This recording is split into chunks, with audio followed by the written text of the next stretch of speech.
సినిమాల్లో నాకు అనిపించింది ఏంటంటే, మీరు ఇందాక ఏదో సినిమా చెప్పారు, పెదరాయుడు. రౌడీ సినిమాలో విలన్ లాగా మనోజ్ని చూపెడుతున్నారు. రౌడీ సినిమా గుర్తుంది కదా, రామ్ గోపాల్ వర్మ తీసిన సినిమా. అందులో విష్ణునేమో తండ్రిని కాపాడుకొచ్చేవాడు. ఆ రెండో క్యారెక్టర్ ఎవరైతే విలన్ తో కుమ్మక్కయ్యి తండ్రిని చంపబోయినటువంటి వాడు, అతన్ని చంపేస్తారు తండ్రిని కొడుకు కలిసి.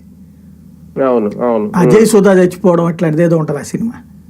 అంటే బేసిక్ గా ఇక్కడ అలాంటి క్యారెక్టర్, అంటే ఆ తరహాలో చూపించుతున్నారు ఇప్పుడు మనోజ్ని. అంతే కదా, ఇప్పుడు మనోజ్ని స్వయంగా మోహన్ బాబే ఇచ్చినటువంటి స్టేట్మెంట్ ఏంటి నిన్న మెసేజ్, నువ్వు దారి తప్పావు, మందుకు అలవాటు పడ్డావు. నిన్న అతను మందుకు అలవాటు పడి ఉంటే అంత మర్యాదగా మాట్లాడతాడా మనోజ్? నిన్న చూస్తున్నావు ఆ వీడియోస్, ఎక్కడైనా మనోజ్ దారి తప్పినట్టు గాని లేదా రఫ్ అండ్ టఫ్ గా ప్రవర్తించాడు అతను. రఫ్ అండ్ టఫ్ కొట్టారా సార్? అంటే అతనే కొట్టలేదని చెప్తుంటే మరి ఆయన కుంటుకుంటా రావడం, ఒంటి మీద గాయాలు ఉండడం, ఆసుపత్రిలో చేయడం, అదేం జరిగింది?